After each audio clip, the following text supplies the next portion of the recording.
इस वीडियो में हम वायुमंडल और दूसरा कृषि एवं पशुपालन, इन दो अध्यायों को देखेंगे। आइए प्रारंभ करते हैं। निम्नलिखित में से कौन सी गैस पृथ्वी पर परावैंगनिक विकिरण को रोकती है? पता है आप सबको, ओजोन गैस। ओजोन ऑक्सीजन के 3 परमाणुओं से मिलकर बनने वाली गैस है जो वायुमंडल में बहुत कम मात्रा में पाई जाती है। यह तीक्ष्ण गंध वाली अत्यंत विषैली गैस है। यह ओजोन परत के रूप में सूर्य से निकलने वाली हानिकारक परावैंगनिक विकिरण का अवशोषण कर पृथ्वी पर जीवन की रक्षा करती है। यह परत पृथ्वी की सतह से सामान्यतः 15 से 55 किलोमीटर की ऊंचाई तक पाई जाती है, परंतु इसकी सर्वाधिक सघनता जो होती है समताप मंडल स्ट्रेटोस्फीयर में होती है। उसके निचले भाग में 15 से 35 किलोमीटर के मध्य पाई जाती। पूछता भी है कि कहाँ पर स्थित है, क्षोभ मंडल में कि समताप मंडल में कि बाह्य मंडल में कि आयन मंडल में? तो समताप मंडल में यह स्थित है। वायुमंडल में अधिकतम मात्रा में कौन सी गैस पाई जाती है? तो आप सबको पता है, नाइट्रोजन। लगभग 78% नाइट्रोजन है। ठीक है, उसके बाद ऑक्सीजन है लगभग 19% के आसपास। उसके बाद थोड़े थोड़े मात्रा में अन्य गैसें हैं। वायुमंडल विभिन्न प्रकार की गैसों, जलवाष्प, धूलकणों आदि से मिलकर बना है। वायुमंडल में पाई जाने वाली गैसों में सर्वाधिक मात्रा नाइट्रोजन की है। यह रंगहीन, गंधहीन, स्वादहीन और अक्रिय गैस है। इस गैस की खोज 1772 ईस्वी में स्कॉटिश वैज्ञानिक डेनियल रदरफोर्ड ने की थी। देखिए, अक्रिय गैस, अभी इस बार पूछा भी गया था कि कौन सी गैस सबसे वायुमंडल में अक्रिय है, तो नाइट्रोजन। इस गैस की खोज 1772 ईस्वी में स्कॉटिश वैज्ञानिक डेनियल रदरफोर्ड ने की थी।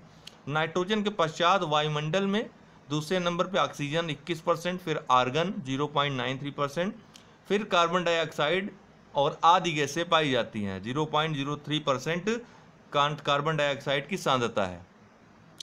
फिर है भूमध्य रेखा के ऊपर लगभग 16 किलोमीटर ऊंचाई तक और ध्रुवों के ऊपर लगभग 8 किलोमीटर तक वायुमंडलीय क्षेत्र को क्या कहा जाता है? देखिए, क्षोभ मंडल लगभग दोस्तों 8 से लगभग 20 किलोमीटर या 18 किलोमीटर की ऊंचाई तक पाए जाते हैं। इनको क्या कहते हैं? क्षोभ मंडल कहते हैं। क्षोभ मंडल के जो ऊपर की परत होती है उसको समताप मंडल कहते हैं। ठीक है, समताप मंडल 18 से लगभग 50 किलोमीटर तक फैला हुआ है समताप मंडल। इसी में आपका ओजोन परत पाया जाता है। समताप मंडल बाद आपका मध्य मंडल आता है जो 50 से लगभग 80 किलोमीटर तक व्याप्त है। मध्य मंडल के बाद फिर आयन मंडल आता है। आयन मंडल यह लगभग 80 से 650 किलोमीटर तक फैला हुआ है। और उसके बाद अंत में बाह्य मंडल आता है। इस तरह 5 लेयर में डिवाइड कर सकते हैं हम अपने वायुमंडल को। ठीक है, तो सबसे अंत में वायुमंडल आता है, अर्थात 650 या उसके ऊपर के जो आवरण है उसको बहिर्मंडल कहा जाता है।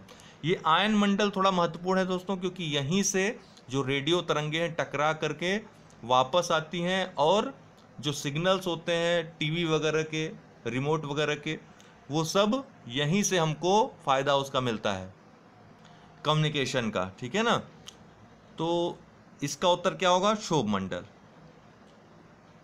पृथ्वी की सबसे निचली परत को क्षोभ मंडल कहते हैं। यह ध्रुवों पर 8 किलोमीटर तथा विषुवत रेखा पर 18 किलोमीटर की ऊंचाई तक विस्तृत है। संवहनी तरंगों, विक्षोभ व संवहन कारण इस मंडल को क्रमशः संवहनी मंडल एवं विक्षोभ मंडल के नाम से जाना जाता है। पृथ्वी के वायुमंडल का सर्वाधिक घनत्व तो इसी मंडल में पाया जाता है, क्योंकि सभी मौसमी घटनाएं इसी मंडल में घटित होती है। इससे संबंधित प्रश्न भी आ चुका है यूपीएससी में। तो लगभग सभी मौसमी घटनाएं इसी मंडल में घटित होती हैं। पृथ्वी के वायुमंडल में कितनी ऊंचाई तक गैसों का आवरण है, अर्थात कितनी ऊंचाई तक जो गैसें हमने बताई वो पाई जाती हैं? तो यह जो गैसें हैं दोस्तों वायुमंडल की, यह लगभग 200 किलोमीटर की ऊंचाई तक पाई जाती है, अर्थात आयन मंडल तक विस्तृत हैं। ठीक है ना, तो 200 किलोमीटर। सी, वायुमंडलीय विभिन्न घनत्व तापमान वाली परतों के आवरण से मिलकर बना है। पृथ्वी के वायुमंडल में 200 किलोमीटर तक गैसों का आवरण पाया जाता है। यह आवरण विभिन्न परतों क्षोभ मंडल, समताप मंडल, मध्य मंडल एवं आयन मंडल में विभाजित किया गया है। वायुमंडल के किस स्तर में ताप तेजी से बढ़ता है? तो दोस्तों यह बहिर्मंडल तेजी से बढ़ता है। बहिर्मंडल जो 650 या इसके ऊपर का जो आवरण होता है वायुमंडल का, यहाँ पर गैसों का आवरण नहीं पाया जाता है, लगभग नगण्य होता है, विरल होता है, हाइड्रोजन हीलियम जैसी गैसें पाई जाती हैं। तो यहाँ पर ताप जो है वो तेजी से बढ़ता है।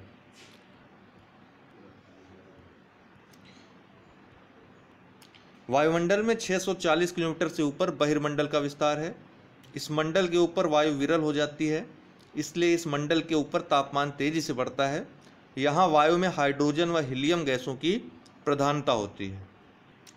पृथ्वी के धरातल से ऊपर की ओर वायुमंडल के विभिन्न स्तरों का सही अनुक्रम हमने अभी आपको बताया। सबसे नीचे क्षोभ मंडल, फिर समताप मंडल, फिर मध्य मंडल, फिर आयन मंडल और लास्ट में बाह्य मंडल। तो इसमें कौन सा सही है? सी, क्षोभ मंडल, समताप मंडल, मध्य मंडल, आयन मंडल। धरातल से ऊपर की ओर तापक्रम एवं वायुदाब के आधार पर वायुमंडलीय परतों का वर्गीकरण। परिवर्तन मंडल या क्षोभ मंडल धरातल से 8 से 18 किलोमीटर तक, समताप मंडल 18 से 50 किलोमीटर, मध्य मंडल 50 से 80 किलोमीटर, आयन मंडल 80 से 640 किलोमीटर और बहिर्मंडल 600 किलोमीटर और उससे ऊपर। निम्नलिखित में से कौन सही सुमेलित नहीं है पूछा है। तो क्षोभ मंडल, इसमें मौसम संबंधी लगभग सभी घटनाएं होती हैं। समताप मंडल में ओजोन परत स्थित है, सही है। आयन मंडल पृथ्वी की सतह की ओर परावर्तित रेडियो तरंगे, यह भी सही है। मध्य मंडल ध्रुवीय ज्योति, यह गलत है दोस्तों। जो दक्षिण ध्रुवीय ज्योति और उत्तर ध्रुवीय ज्योति, ये घटनाएं जो हैं वह आयन मंडल में घटित होती हैं, ठीक है, सी उसका उत्तर है। मौसम संबंधी समस्त घटनाएं क्षोभमंडल में घटित होती हैं, जबकि पृथ्वी की सतह की ओर रेडियो तरंगों का परावर्तन आयन मंडल से होता है। आयन मंडल में घटित होने वाली अन्य प्रमुख घटनाएं ब्रह्मांडीय किरणों का परिलक्षण, उत्तरी ध्रुवीय प्रकाश या ज्योति तथा दक्षिण ध्रुवीय प्रकाश के दर्शन। ओजोन परत समताप मंडल में विस्तारित है। निम्नलिखित कथनों में कौन से सत्य हैं या कौन सा सत्य है? पहला है, वायुमंडल में धूल कणों का सबसे अधिक जमाव उपोष्ण और शीतोष्ण प्रदेशों में होता है। धूल कणों का तो बिल्कुल सही है, क्योंकि यहाँ पर जो हवाएं होती हैं दोस्तों वो शुष्क होती हैं, सूखी हवाएं होती हैं, ठीक है ना, जिसके कारण कि धूल कण यहाँ पर ज़्यादा पाए जाते हैं। ए सही है। बी है, धूल और नमक के कण आर्द्रताग्राही केंद्र की तरह कार्य करते हैं। बिल्कुल, धूल और नमक के जो कण होते हैं, जो जलवाष्प होती है, इनसे ही चिपक करके जो बादल हैं मेघ का निर्माण करती है, वर्षा कराने वाले मेघों का निर्माण करती है। तो बी भी सही है, दोनों ही सही है, ठीक है। वायुमंडल में छोटे छोटे ठोस कणों को भी धारण करने की क्षमता होती है। ये छोटे कण विभिन्न स्रोतों जैसे समुद्री नमक, सूक्ष्म मृदा, धुएं की कालिमा, राख, पराग, धूल तथा उल्काओं के टूटे हुए कण से निकलते हैं। उपोष्ण और शीतोष्ण प्रदेशों में सूखी हवा के कारण धूल कणों का सर्वाधिक जमाव पाया जाता है, जो विषुवतीय एवं ध्रुवीय प्रदेशों की तुलना में अधिक मात्रा में होते हैं। धूल और नमक के कण आर्द्रताग्राही नाभिक के रूप में कार्य करते हैं, जिसके चारों ओर जलवाष्प संघनित होकर मेघों का निर्माण करती है। जलवाष्प के संबंध में कौन सा कथन असत्य है? तो पहला है, जलवाष्प की मात्रा वायुमंडल में ऊंचाई बढ़ने के साथ बढ़ती है, गलत है, ठीक है। जलवाष्प की मात्रा देखिए, जलवाष्प एक परिवर्तनशील गैस है, ठीक है। इसकी मात्रा ऊंचाई बढ़ने के साथ सामान्यतः क्या होती है? घटती है, बढ़ती नहीं है, ठीक है ना। तो यही गलत हो गया, बाकी सब तो सही हो जाएंगे। विषुवत वृत्त से ध्रुवों की ओर जाने पर जलवाष्प की मात्रा कम हो जाती है, ऊंचाई पर जाने पर कम हो जाती है। यह पृथ्वी से परावर्तित होने वाले ताप को संग्रहित करती है। बिल्कुल सही है, ताप को यह अवशोषित करती है। जलवाष्प, इसीलिए इसको ग्रीन हाउस गैसों में भी रखा जाता है। जलवाष्प वायु को स्थिर और अस्थिर होने में योगदान देती है।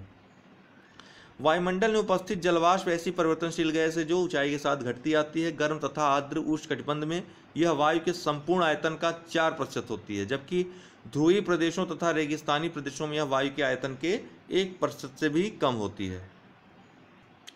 सप्ताह मंडल को जेट विमानों की उड़ान के लिए आदर्श माना जाता है, क्योंकि उसका कारण डी है, इस परत में बादल निर्माण तथा अन्य मौसमी घटनाएं नहीं होती हैं, जिसके कारण ये आसानी से, सरलता से, बिना किसी व्यवधान के उड़ान भरती है, ठीक है, उड़ान अपना संपन्न करती है। तो समताप मंडल को जेट विमानों के उड़ान के लिए आदर्श माना जाता है। इसके साथ ही ये जान लीजिए कि इससे जो जेट विमानों से समताप मंडल में चूंकि उड़ती हैं ये, इनसे जो प्रदूषण होता है, नाइट्रोजन डाइऑक्साइड जैसी गैसें जो निकलती हैं, उनसे भी ओजोन को खतरा होता है। ठीक है ना, ओजोन जो लेयर है उसको इससे भी काफ़ी नुकसान पहुंचता है। ठीक है, क्षोभ मंडल तथा मध्य मंडल के मध्य स्थित समताप मंडल पृथ्वी के वायुमंडल की दूसरी प्रमुख परत है। इस परत में जलवाष्प अत्यल्प बहुत कम मात्रा में पाई जाती है, इसीलिए इस परत में बादल तथा अन्य मौसमी घटनाओं का अभाव पाया जाता है। वायुमंडलीय विक्षोभ से बचने के लिए इसी मंडल में जेट विमान चालक जेट विमान उड़ाना पसंद करते हैं। संचार उपग्रह वायुमंडल के किस स्तर पे स्थापित किए जाते हैं? तो समताप मंडल लगभग 36,000 किलोमीटर की ऊंचाई पर स्थापित किए जाते हैं। तो आपको हमने बताया 650 या उससे ऊपर की जो परत होती है क्या होती है? बहिर्मंडल होता है। तो बहिर्मंडल में ये स्थापित किए जाते हैं। संचार उपग्रहों को विषुवत रेखा के ऊपर लगभग 36,000 किलोमीटर की ऊंचाई पर भूस्थैतिक कक्षा में स्थापित किया जाता है, जियो स्टेशनरी ऑर्बिट में। इस प्रकार कहा जा सकता है कि संचार उपग्रहों को वायुमंडल की सबसे ऊपरी परत बहिर्मंडल में स्थापित किया जाता है, क्योंकि बहिर्मंडल का विस्तार 640 किलोमीटर के ऊपर अंतरिक्ष में अनंत ऊंचाई तक है। अब हम देखेंगे कृषि एवं पशुपालन। कृषि एवं पशुपालन, निम्नलिखित में से कौन सा विश्व का कॉफी पोर्ट या कॉफी बंदरगाह, कहवा बंदरगाह कहलाता है? तो दोस्तों सेंटोस, ये कहाँ स्थित है? ब्राजील में। ब्राजील के सेंटोस को कॉफी पोर्ट कहा जाता है। ठीक है, ब्राजील में स्थित सेंटोस को विश्व का कहवा बंदरगाह या कॉफी पोर्ट कहा जाता है। कहवा एक हरी झाड़ी का पौधा है जिसके बीज का प्रयोग, किसका? बीज का प्रयोग कहवा के लिए रूप में किया जाता है। इसकी उत्पत्ति स्थान इथियोपिया को माना जाता है। ब्राजील में स्थित साओ पोलो को विश्व का कहवा पात्र कहा जाता है। साओ पोलो को विश्व का कहवा पात्र कहा जाता है। ठीक है, और सेंटोस को कहवा बंदरगाह कहा जाता है। तो याद रखिएगा दोनों ब्राजील में ही स्थित हैं। नीचे दिए गए कथनों में से कौन सा सत्य है? पहला है आदिम निर्वाह कृषि में स्थानांतरित कृषि, जिसको जलाना और काटना कहते हैं, कृषि के नाम से भी जानते हैं, या झूम कृषि के नाम से भी जानते हैं कहीं कहीं, और मिश्रित कृषि दोनों शामिल है। देखिए ये तो शामिल है स्थानांतरित कृषि। ठीक है ना, एक जगह रहना फिर वहाँ खेती करना, बाद में जब अनुपजाऊ हो जाए तो उसको जला करके दूसरे स्थान पर चले जाना, इसको झूम कृषि या स्थानांतरित कृषि कहते हैं। यह उत्तर पूर्वी भागों में प्रचलित है। तो बी तो सही है, लेकिन यहाँ पर जो मिश्रित कृषि दी है दोस्तों, यह नहीं पाई जाती थी आदिम निर्वाह कृषि में। मिश्रित कृषि आधुनिक कृषि का एक लक्षण है। मिश्रित कृषि में क्या होता है कि पशुपालन और कृषि कार्य दोनों एक साथ किया जाता है, लेकिन यहाँ पर कृषि और पशुपालन तो साथ साथ किया जाता था, लेकिन उसको कृषि न बोल करके कृषि की खोज कहा जाता, क्योंकि लोग पशुओं को लेकर एक जगह से दूसरे जगह आवागमन करते थे, और जहाँ पर उनको हरा चारा और पानी की उपलब्धता मिल जाती थी वहाँ पर वो रुक जाते थे। फिर यह समाप्त हो जाता था संसाधन, तो फिर दूसरे स्थान चले जाते थे। ठीक है ना, तो इसको मिश्रित कृषि नहीं कहते हैं। मिश्रित कृषि संगठित प्रकार की होती है। ठीक है ना, स्थिर प्रकार की होती है। तो केवल बी सही है, ए गलत है। आदिम निर्वाह कृषि में स्थानांतरित कृषि और चलवासी देखिए इसको कहते हैं चलवासी पशुचारण कृषि, जो हमने आपको बताया। स्थानांतरित कृषि को दहन एवं कर्तन कृषि के नाम से भी जाना जाता है। इस प्रकार की कृषि भारत के उत्तर पूर्वी भागों, अमेजन के सघन वन क्षेत्रों, उष्णकटिबंधीय अफ्रीका तथा दक्षिण पूर्व एशिया में की जाती है। चलवासी पशुचारण पद्धति अर्धशुष्क और शुष्क प्रदेशों में प्रचलित है। इस प्रकार की कृषि में पशुचारक अपने पशुओं के साथ चारे और पानी के लिए एक स्थान से दूसरे स्थान पर निश्चित मार्गों में घूमते हैं। विश्व का चावल जीन बैंक कहाँ स्थित है? फिलीपींस के मनीला में। ठीक है ना। अंतर्राष्ट्रीय चावल अनुसंधान संस्थान लास बानोस मनीला जो कि फिलीपींस की राजधानी है उसमें स्थित कृषि अनुसंधान और प्रशिक्षण संगठन है। इसकी स्थापना वर्ष 1960 में की गई थी। यहीं पर विश्व चावल जीन बैंक स्थित है, जहां चावल की 1.25 लाख से ज़्यादा किस्में संग्रहित हैं। निम्नलिखित में से किसे विश्व का चीनी का कटोरा कहा जाता है? तो क्यूबा को कहा जाता है। क्यूबा कैरिबियन सागर में स्थित एक द्वीपीय देश है। यहाँ की मुख्य फसल गन्ना होने के कारण यहाँ चीनी का व्यापक पैमाने पर उत्पादन किया जाता है, इसीलिए इसे विश्व का चीनी का कटोरा कहा जाता है। विटीकल्चर अंगूर का उत्पादन, द्राक्ष कृषि या विटीकल्चर, देखिए कभी कभी हिंदी में पूछ लेगा तो घबराइएगा मत। देख लीजिएगा, इंग्लिश वाला याद हो जाएगा। द्राक्षा कृषि या विटिकल्चर अंगूर से संबंधित उद्यान विज्ञान की शाखा है। इसमें अंगूरों की बुआई, पोषण, देखरेख और विपणन का अध्ययन किया जाता है। इसमें अंगूर के बागान का प्रबंधन भी शामिल है। मूंगफली का मूल स्थान कौन सा है दोस्तों? ब्राजील। ब्राजील मूंगफली का मूल स्थान है। ठीक है, मूंगफली एक उष्णकटिबंधीय पौधा है जिसका वानस्पतिक नाम आर्किस हाइपोगिया है। यह एक तिलहनी फसल है। दक्षिण अमेरिका महाद्वीप में ब्राजील एवं उसके आसपास के क्षेत्रों को मूंगफली का मूल स्थान माना जाता है। 100 ग्राम मूंगफली में 1 लीटर दूध के बराबर प्रोटीन पाया जाता है। निम्न देशों में से किस एक में पहली बार उच्च उपज किस्म के बीज विकसित किए गए थे? तो दोस्तों आपको मालूम है, नॉर्मन बोलाग जो कि हरित क्रांति के जन्मदाता माने जाते हैं, जनक माने जाते हैं, उन्होंने ही सबसे पहले यहाँ पर उच्च उपज किस्म के बीज विकसित किए थे मैक्सिको में। अमेरिकी कृषि वैज्ञानिक नॉर्मन ई बोलाग ने मैक्सिको में विश्व की प्रथम उच्च उपज किस्म के बीज, जिसको मैक्सिकन गेहूं के नाम से भी जाना जाता है, विकसित किया था, जिसे विश्व में हरित क्रांति का वाहक माना जाता है। शहतूत जो विश्व का सबसे सुंदर, गर्म और हल्का ऊन माना जाता है, कहाँ पाया जाता है दोस्तों? यह चाइना में पाया जाता है मुख्यतः। ठीक है ना, शहतूत भारत में भी पाए जाते हैं लेकिन कम मात्रा में। चाइना में मुख्यतः यह पैदावार इसकी होती है, तो सी इसका उत्तर है। विश्व का सबसे सुंदर, गर्म और हल्का ऊन माने जाने वाला शहतूश चीन में पैदा होता है, क्योंकि चीरू मूल रूप से चीन के स्वायत्त क्षेत्र तिब्बत में पाए जाते हैं। चीरू के बालों से तैयार ऊन से ऊनी शाल बनाई जाती है। ये दोस्तों वो शहतूत नहीं है, शहतूश है। ठीक है ना, शहतूत का जो पौधा होता है, पेड़ होता है, वो अलग है। ये शहतूश है जो कि चीरू नामक एक जानवर है, उससे यह ऊन पाया जाता है, प्राप्त किया जाता है। ठीक है, चीरू के बालों से तैयार ऊन से ऊनी शाल बनाई जाती है। तो दोनों में अंतर है, शहतूश और शहतूत में। गहन निर्वाह कृषि के संदर्भ में नीचे दिए गए कथनों से कौन सा सत्य है? गहन निर्वाह कृषि होती क्या है दोस्तों?